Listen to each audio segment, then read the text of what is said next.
This is Far From Home. I'm Scott Gurian. A few years ago, I was driving across Russia with my friend Donna. Now, Russia's of course an enormous place, and the journey was going to take us several weeks, but I'd never been there before. So I spent some time before setting out looking at maps and doing some research to see what attractions might be worth checking out along the way. There were the obvious highlights that people recommended, like Lake Baikal, the deepest and largest freshwater lake in the world. And it goes without saying that we planned to spend a few days in Moscow. But the one place I was really looking forward to visiting was the small city of Kyzyl, the capital of the remote and little-known Russian Republic of Tuva, which is just north of the Mongolian border. It's not a spot that most tourists have ever even heard of, much less been, and it would take a 12-hour detour in each direction on a windy, mountainous road for us to get there. But then again, that was about how long it took for us to drive between any two cities in Siberia, so it was par for the course. Plus, I figured that I was already all the way over in that part of the world and would likely never have a reason to go back, so this was my chance. So what's so special about this place, you're probably wondering? Well, I'd heard about a cultural phenomenon distinct to this region, a style of music totally different from anything back home, and I wanted to experience it for myself.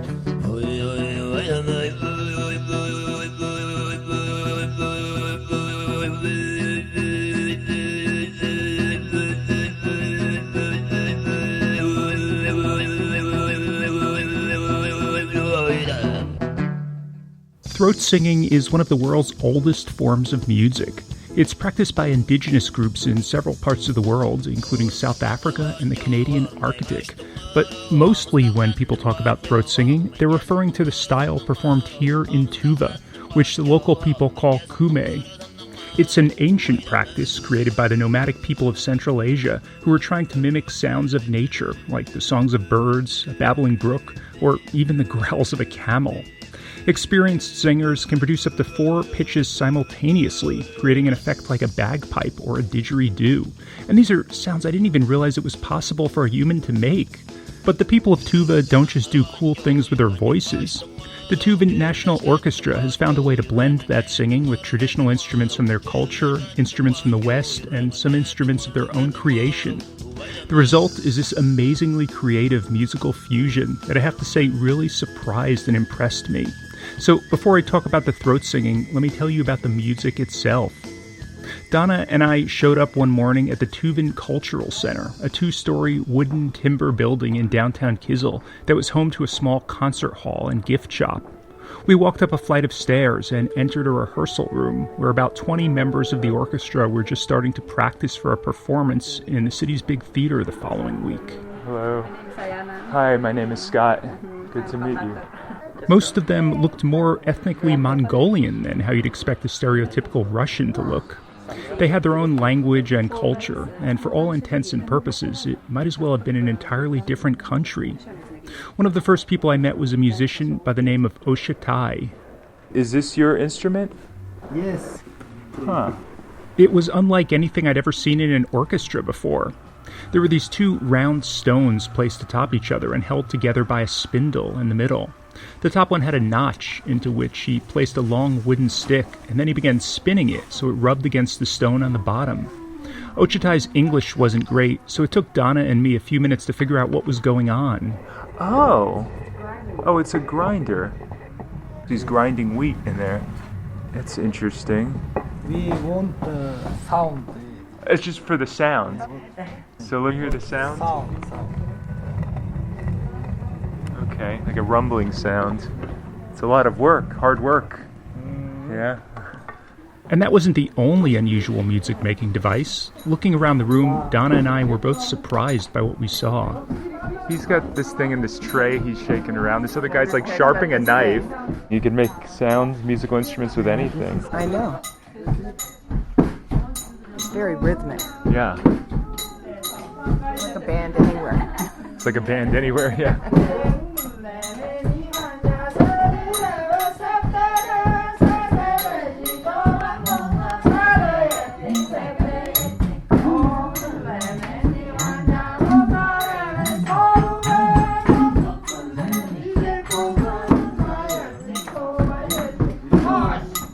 Another one of the musicians, a guy named Andre, came up and introduced himself.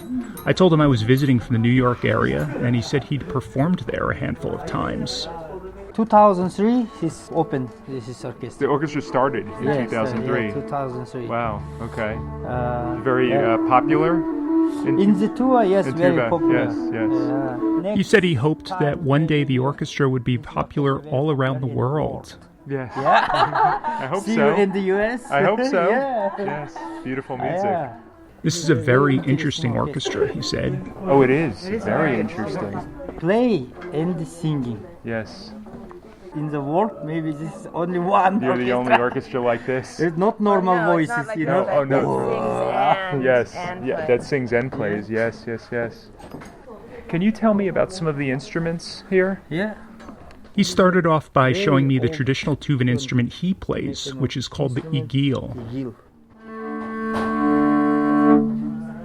And it just has 2 strings here. Yeah. Even though it's only 2 strings, you can play all different notes. Yeah, yes. Yes. Very old composition. Our grandfather not writing in the paper. They didn't write the music on paper. Yeah, They just yeah. knew it and they taught it to Yes, each other only by like this. listening. Yes, listening Yes. and the, And the grandfather taught it to the Yeah, son, yeah, and yeah. he taught it to his son. yeah. Okay.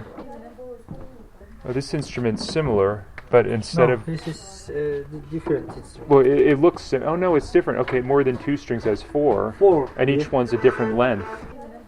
Okay.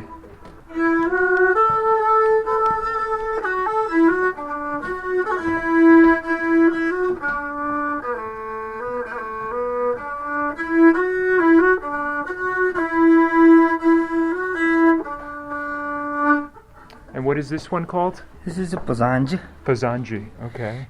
And what is this? Is this goat skin? Sheep Yes, skin sheep's. for the head of it. Yeah. So it kind of reverberates. Yeah. And the bow is kind of permanently attached to the strings. Interesting. Wow. Do you know how to play all of these instruments? Yeah. Did you grow up when you were a child learning? Music college. You went to music college Yes. to learn. Okay. We moved on to the next instrument. Chahomos. Jahomis. Looks like a bow and arrow, like you do archery. Yeah, archery. That's what it looks like. Yes. Yeah. Except you blow in the end. Yeah. How interesting. Kind of like a Jew's harp or something. And meanwhile, while you're blowing on the string, you're hitting it with what would look like the arrow. It sounds like the throat singing. Yes. Or like a didgeridoo. In Yeah, Australia, it's very similar. Andre also showed me the charagon, which was sort of like a dulcimer.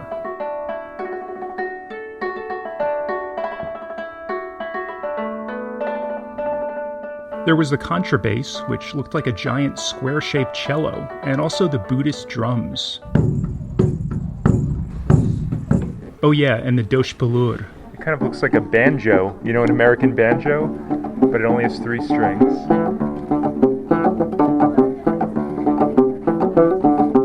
After Andre finished his tour, I stuck around for a while to watch the orchestra continue its rehearsal, and I thought about how it wasn't that long ago that all these people gathering in this room to play music would have been considered an act of defiance, because during the time of communism, traditional instruments like this were outlawed, and the authorities would often confiscate and burn them. It got so bad that Tuvan musicians even started painting Russian red stars on their agils and bazanches, hoping that that might protect them from the flames. Thankfully, the Soviet government eventually relaxed the rules, so in 1991, Tuva opened that music college that Andre attended. And ever since, traditional music has been growing in popularity once again.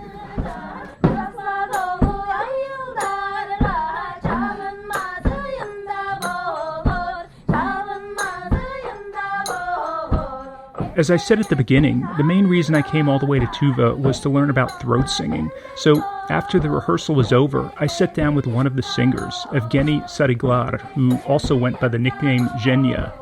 At the time we spoke, he said he'd been part of the orchestra for nearly a decade. He only knew a bit of English, so his wife helped translate and tell his story. He started to try to throat sing since he was 9-10 years old. He used to live with his grandparents and with his parents, They were nomads and they used to live in the nomadic camp in the western Tuva. They had yaks, cows, sheep, goats, and his grandfather sang throat singing, and Zhenya listened to his grandfather and he started to try to throat sing himself.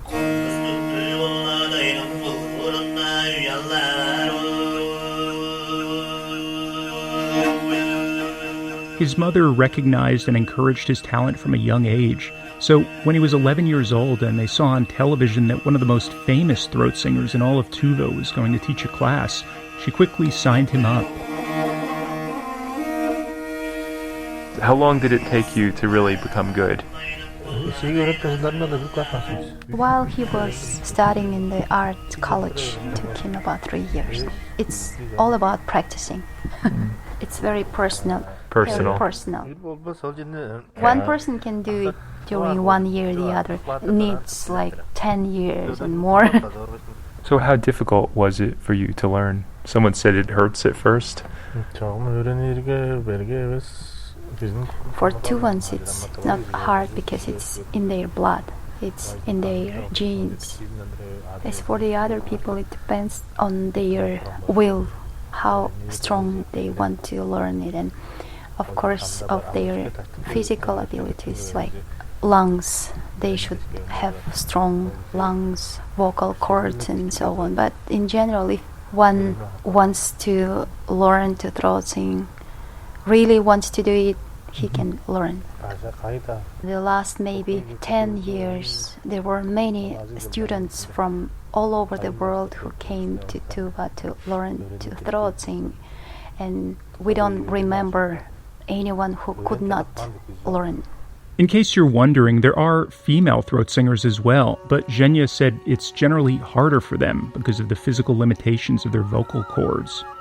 The other interesting thing I learned is that while the playing of traditional Tuvan instruments was forbidden under communism, singing was not only allowed, but celebrated. We still had our throat singers, even during the Soviet times, and some of them, they were even performing before the Soviet government leaders in Moscow. Two greatest Tuvan throat singers, Maxim Takpay and Kyrgyz Soroktu, were performing before Stalin, and Stalin was standing 3 times and applauding 3 times, and all the country, all the Soviet Union was standing and applauding 3 times with Stalin. After telling me about the history, Zhenya offered to demonstrate some of the different types of throat singing. There's the classic style, khoomei, which is also just a word for throat singing in the Tuvan language.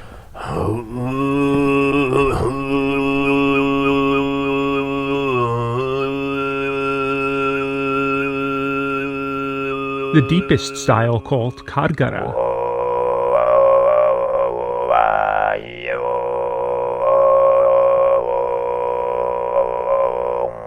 and the high-pitched whistle-like style called sigut.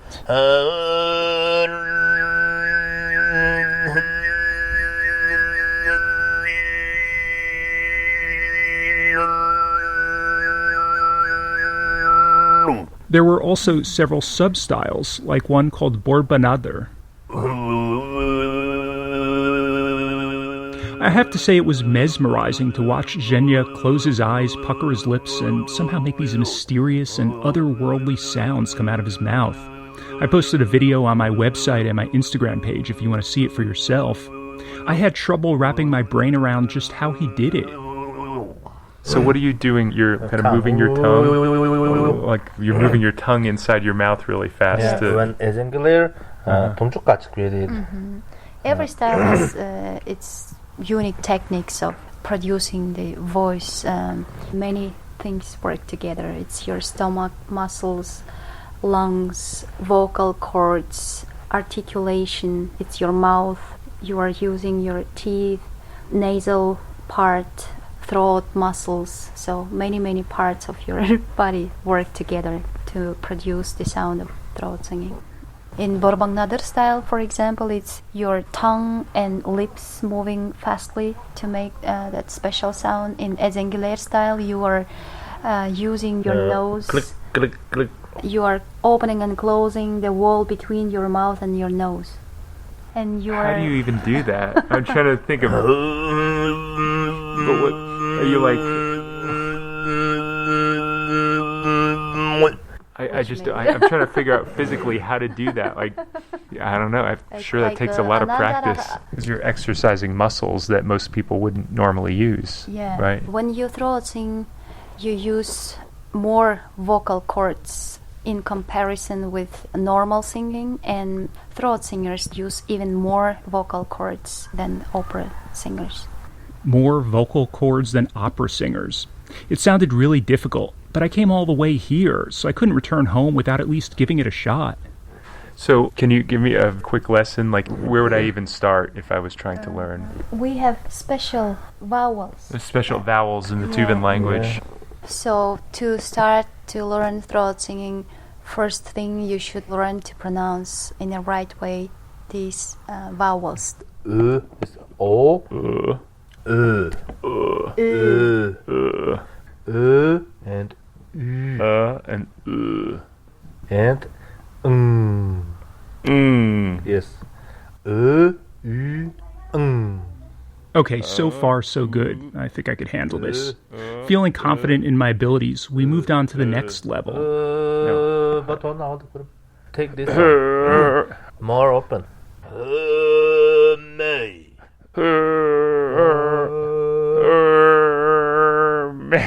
Yeah. But then it started to get harder. Wasn't You are making you should make I'm so bad at this. It was when it came time to do the breathing exercises that my progress really stalled.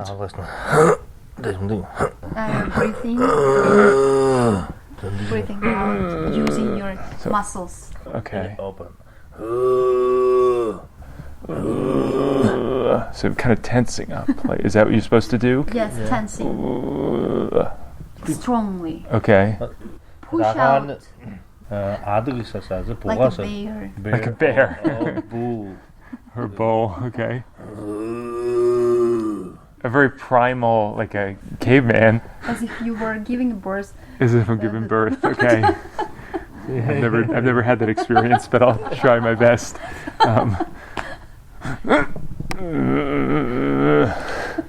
Not right. Not right. No.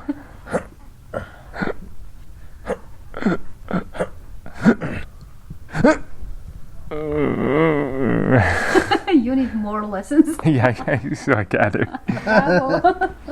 Listening back to this now, it sounds like I wasn't really trying, but I swear I was. If you don't believe me, try some of these exercises yourself, and you'll see that they're actually much harder than they seem. I'll spare you the rest of my embarrassing attempt to throat sing. Suffice to say that I decided in the end that I should probably just stick to making podcasts. It was getting late in the day, and Donna and I had a long drive ahead of us, so after my lesson was over, I bid farewell to Zhenya and his wife, as well as the rest of the people we had met. But before we hit the road, Andre said the members of the orchestra had a special surprise for us. This next song is for you. You're going to play a song for me. Oh, Yes, thank you. Okay. What is this song called? Song about our big river. Song about the Yenisei- river here in Yenisei. town. Okay. Yenisei. My throat singer, my country, my mountains, my rivers.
After learning about all the various instruments as well as the singing, it was great to watch everything finally come together in this song.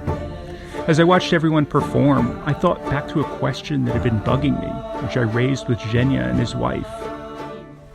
There's a lot of these kind of old traditions that over time die out. You know, younger people grow up and they don't want to know the languages their grandparents knew. They don't want to play the instruments. They just want to play electric guitar. You know, has that been a concern that a lot of these old traditions might get lost over time? Tuvan musicians do really huge work to preserve the traditional music and language, because if we lose the language, we lose our culture. More people get interested and become throat singers every year. Those musicians teach their children, so that's why they are like the main keepers of throat singing and Tuvan culture, and they try to spread it out all over the world. Tuvan people are very proud of their art of throat singing. They consider it as maybe one of the biggest treasures left by our ancestors for our young and next generations.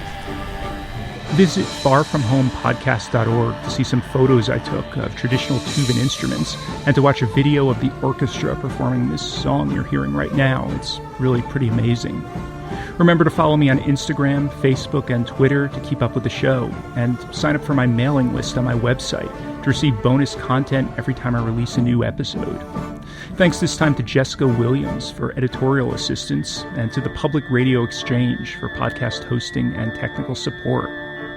My Season 2 logo comes from Polemic, which designs award-winning experiences all over the world at the intersection of culture, commerce, and community. Find out how they could help your business at polemicdesign.com. And if you enjoy Far From Home, please remember to rate and review it on Apple Podcasts or wherever you listen, because it helps other people find the show.